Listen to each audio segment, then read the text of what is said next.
Hello, and welcome back to the channel. We are now entered into July, which means we are into the second half of the year. So I figured today it'd be fun to do a little bit of a mid-year book tag. So you guys want to talk about books?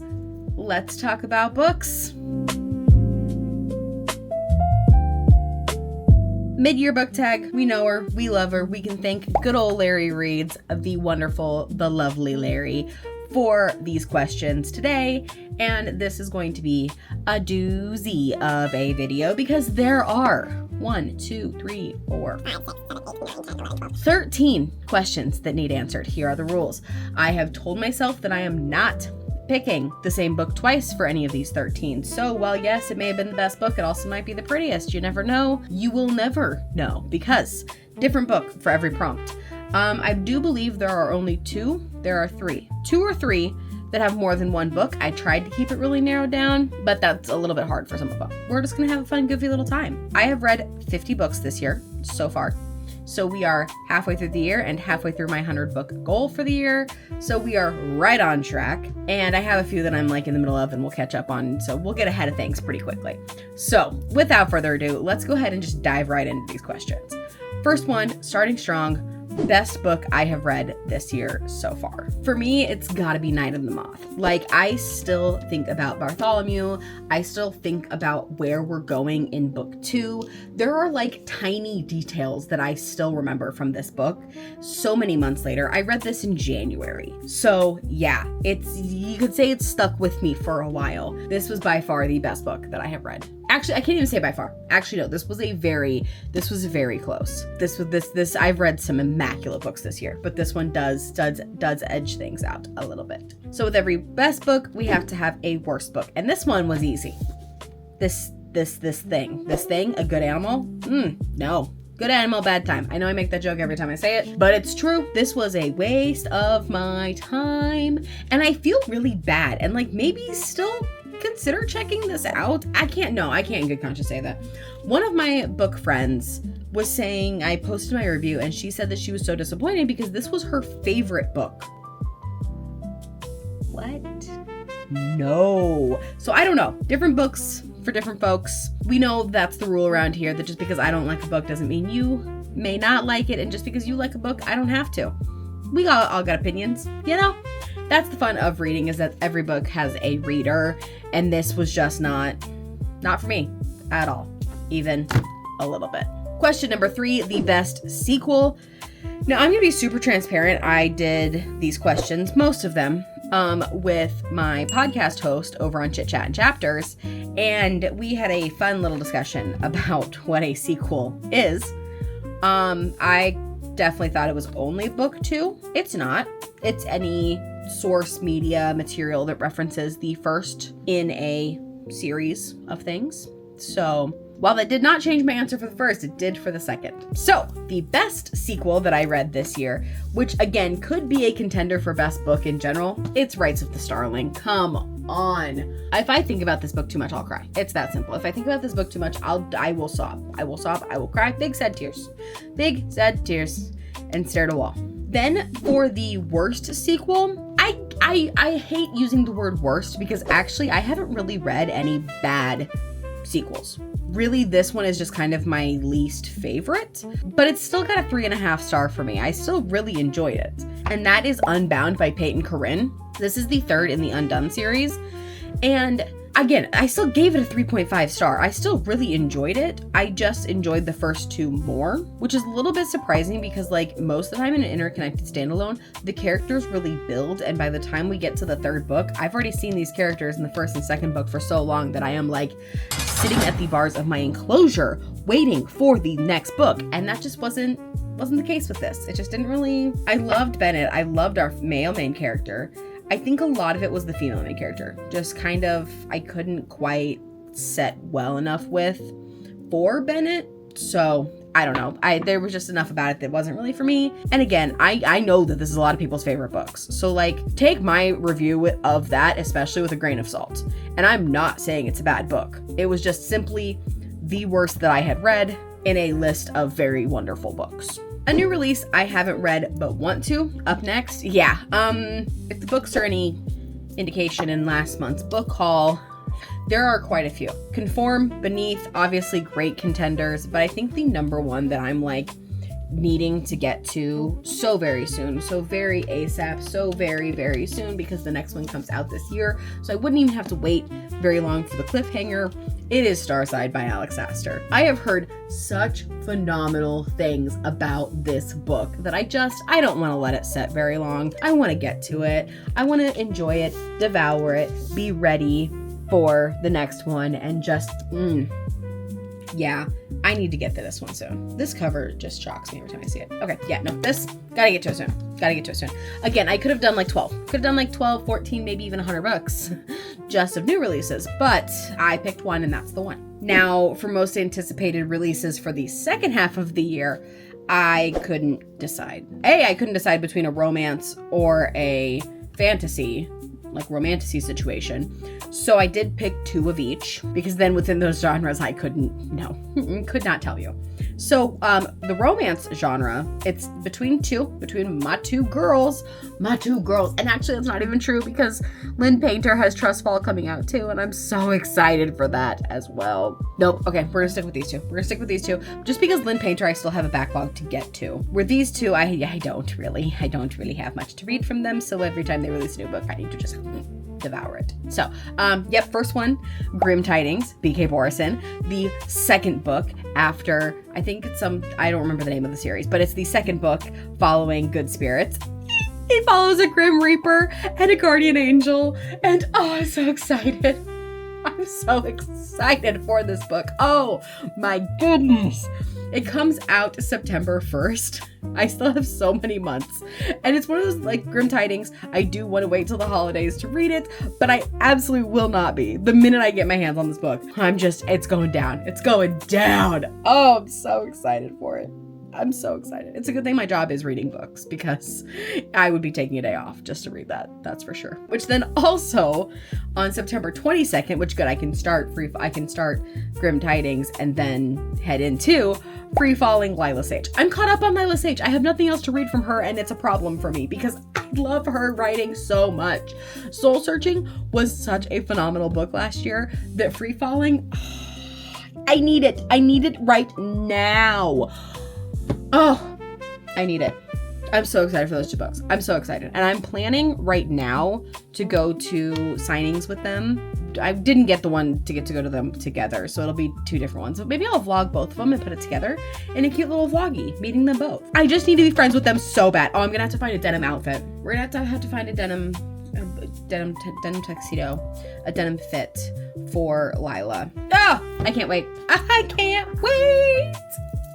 And then the romantasy picks, honestly, the energy's not going down from here. It's not going down from here, because The Knave and the Moon, the second to The Night and the Moth, comes out September 1st as well. All of the books I want come out in September. I need September to be here, except I don't, because I have too many books to read in the meantime. So no, but super excited. Okay, Knave and the Moon by Rachel Gillig comes out September 1st. That is the second, which I believe in a trilogy from The Knave and the Moon.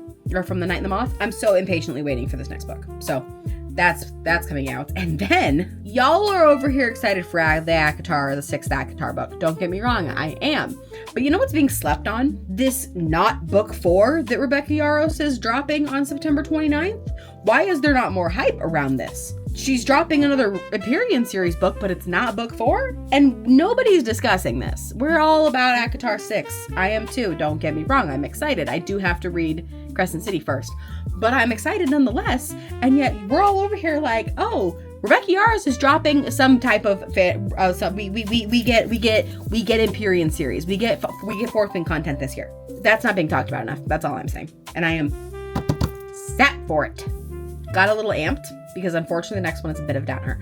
This is the biggest surprise of the year, and unfortunately it was not a good surprise. I'm gonna go with Change of Plans by Sarah Dessen. Unfortunately, I was so excited for this book. I was so excited to have a new Sarah Dessen this year. I cried happy tears of joy when this book was coming out. I got an e-arc of it. I was like, I get to read it early. Who even am I? I read it and was wildly disappointed. It just didn't have, it had a lot of the like Easter eggs and stuff that we're used to, but it did not have the same spark. It didn't have that same, oh my gosh, page turning. I mean, which ones are they? Saint Anything and the rest of the story, I read in a day. I love all of her books. And yet for some reason that one, it just didn't hit the same.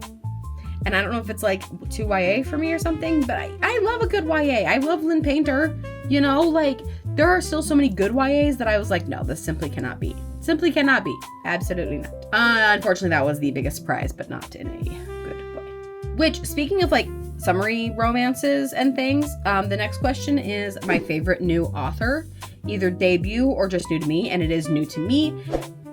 It is Annabelle Monaghan.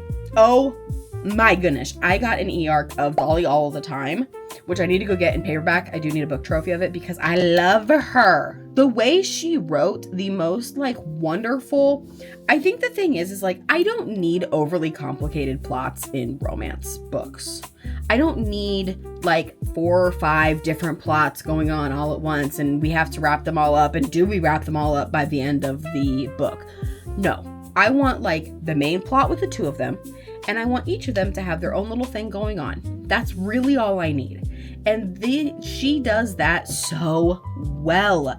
Her characters are so well written and thought out and thorough and just absolutely wonderful that like, I was blown away. I went into this fully thinking that this was going to be one of my patented nothing books and I was going to read it, have a great time, and then just promptly forget about it. No. I still think about Dolly is one of my like favorite FMCs that I have read in such a long time. She's such a go-getter and strong and independent, but not like isolatingly so. A lot of times when you get to those like, I'm so strong and I can do it all, they like are self-isolating and too independent, but she's not that way. Like she's like getting stuff done and like handling things, but she does let people in when she can. She's just a little bit more guarded about it.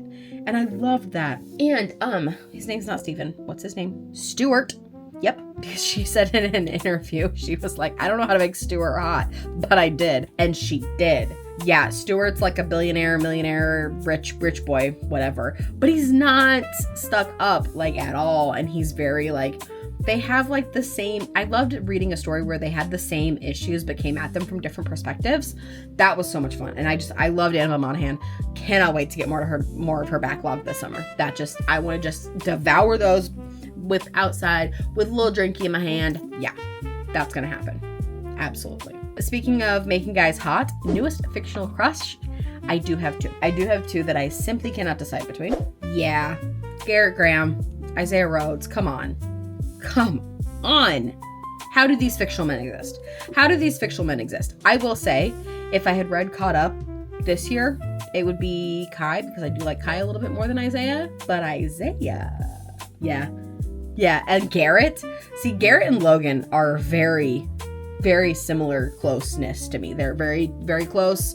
It's Kai and Isaiah, it's Garrett and Logan, but like, yeah. The yearning, the way that he is just like so patient for her and loves her so unapologetically and loudly and just like, hey, when you're ready, boo-boo, we're here, we're doing this. I'll wait. I got time, Tiger. I'll wait for you, boo-boo. Love that. And this. Oh, yeah. Garrett Graham. I love them. I love them both so much. It's kind of a problem. TV show, phenomenal TV show. Scared. Moving on. Book that made me cry, The Nightingale. Yeah, lots of tears in this one. That's an easy one. Read this back in January. I still don't think I have a book where I have sobbed as much as this bad boy right here. Pain, sadness, suffering, never ending. Yeah, I didn't cry as much the whole way through, but there's kind of a point where I started crying and just never looked back. None of the pages were clear after that. I think there was a defect in the book because some of the pages are blurry. And by some of them, I mean like the last 40. All blurry. Completely blurry. There's nope. There's probably tear stains in the back of that book. Very honestly. Book that made me happy, though. Yeah. Yep. Okay. I've read some good books this year. Okay. Book that made me happy is Practice Makes Perfect by Sarah Adams. I read all of her like Rome, Kentucky, When in Rome series from the library. So I was like super like amped up to like be doing library things, but I had to wait quite a while in between them. But Practice Make Perfect, I still think about Annie and Will so much. I love them. They may be my favorite like fictional couple of this year so far. Maybe it'd be up there, that's for sure, because I love them. I love the way they interact. I love Annie. Annie's another like top female main character for me this year. She was so wonderful, and the way that they brought out such beautiful sides of each other is just, I absolutely just smile. I just smiled and my little cheekies hurt and I was kicking my little feetsies. It was such a good time. It was so sweet and wonderful. Such a sweet, wonderful, pure romance.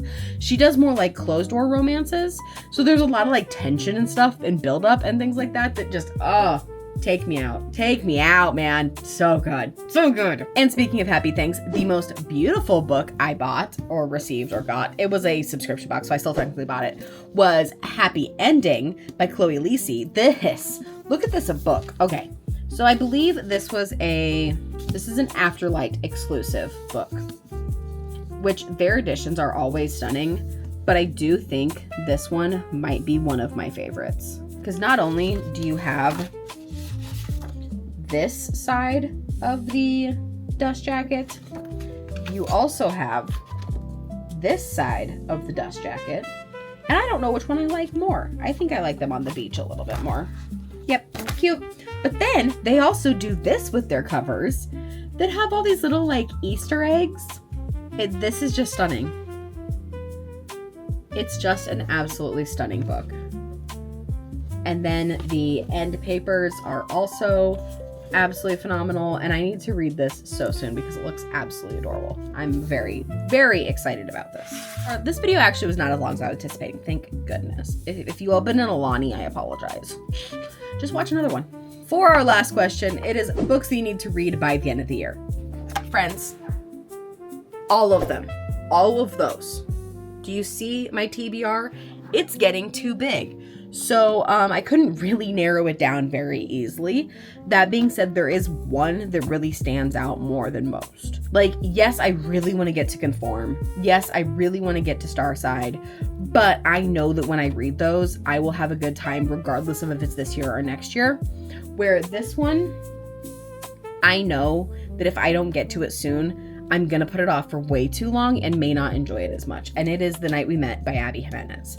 There has been so much discourse and back and forth of people that really enjoy it versus really don't like it that I just don't want this to sit for so long that then I talk myself out of being excited for it because of the mixed reviews. Now, thankfully, it is on this month's TBR, so I am trying to prioritize reading it. I haven't started it yet, but it is on July's TBR. I am making conscious efforts to make sure that I get this read because I just know that with all of the mixed emotions that people are having around it, if I see too much more of that, I will talk myself out of being excited for it. And that sucks because I love Abby Jimenez and I don't want that.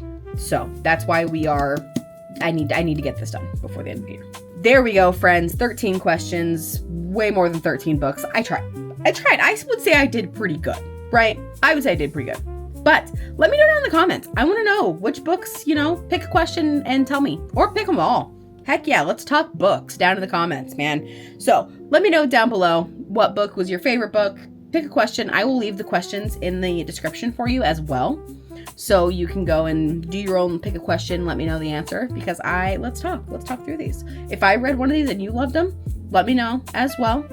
And as always, make sure you subscribe, ring the little bell, do all the little buttons, click all the little things. You know how YouTube works, friends. You know. So let's do some supportive besties. We know you are. We know you are. Thank you so much for watching. And as always, I will see you in the next one. Bye.